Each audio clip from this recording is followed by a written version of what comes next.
Paddy Pimblett, Paddy Pimblett. Ladies and gentlemen, Paddy Pimblett. As you know, I have my own issues with Paddy Pimblett. Not as an individual, I just hate the fact I can't stand guys who have Dana White privilege. I'm going to be honest with you. And one of my favorite fighters has Dana White privilege. That's Sean O'Malley. But Paddy Pimblett taking a win over Jared Gordon when he clearly lost bothers me.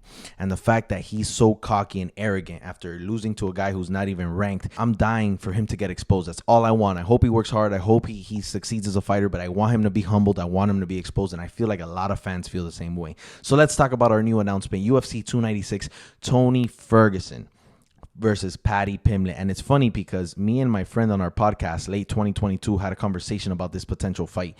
But we got to talk about Tony Ferguson first, right? Let's go down. It's been 5 straight fights, or has it been 6 now? He loses to Bobby Green this year by submission. Lost to Nate Diaz and Michael Chandler last year. Lost to Beneil Dariush the year before. Lost to Charles Oliveira and Justin Gaethje in 2020. 2019 is his last win, and that comes via knockout to Donald Cerrone.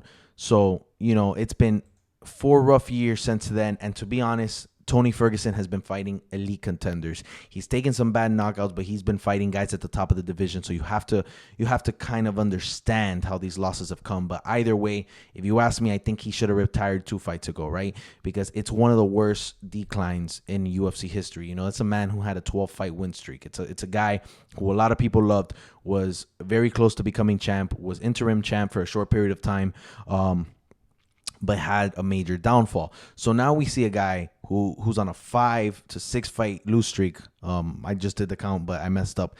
And we have a guy who's being fed to the dogs. But in my eyes, they're both being fed to dogs, right? Because if you're Paddy Pimblett, this is a lose-lose situation.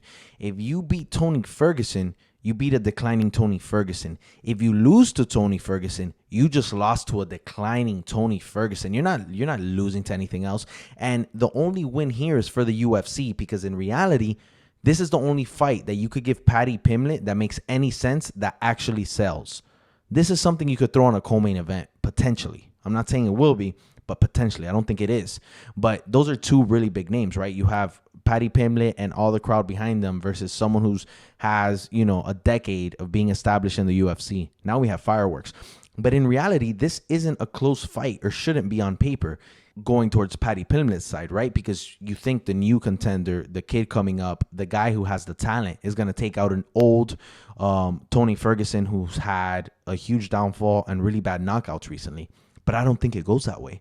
I think Tony Ferguson gets it done. I think Tony Ferguson's experience absolutely mauls Paddy Pimblett's inexperience and lack of real competition, because up to this point, who has Paddy Pimblett fought? And I got to give it to Levitt, and I have to give it to Gordon. You know, solid fighters, but they're not on Tony Ferguson level. They're not. So Paddy Pimblett hasn't even fought real deal elite competition. So he's going to get a wake-up call, because even though Tony Ferguson's declining, it's Tony Ferguson. So let's put a little respect on his name. And again, I do want to say that in this downfall, he's only fought elite contenders. Tony Ferguson's not out here fighting guys who are 50 years old. No, Tony Ferguson is fighting the best of the division. Even this last fight, Bobby Green, I mean, it's Bobby Green, you know? And that's debatably the worst guy he's fought in the last 4 years. So this is going to be a lose-lose for Paddy Pimblett. I think this is going to retire Tony Ferguson, and I hope he gets a win over Paddy Pimblett. It's kind of a slap in the face to him, slap to Dana, because Dana White is truly feeding Tony Ferguson to Paddy Pimblett with the idea that Paddy wins, advances, and can now be ranked in the division and maybe strategically gets a good fight. But in reality, I think it's a setup, a poor, like an unrecognized setup. But I think Tony Ferguson has the tools and the experience to take out Paddy Pimblett. Is it going to happen? We'll see. But so this is just a really tough spot. But I think what all the fans love is the fact that Paddy Pimblett is finally going to be tested, you know, because up until this point, it hasn't happened. And from here, we find out. I mean, I think what most of us know, he's not the cash cow that Dana White wants. This is very Darren Till. And I think it's a little early, but I get that sense. I think it's let's feed it. But from what we've seen in the octagon, I don't see a Sean O'Malley. I don't see a Conor McGregor. I don't see that star power. I see a lot of backing from his country. I see a guy who doesn't really look like a fighter, so it's like calls more attention. I see a lot of charisma and personality.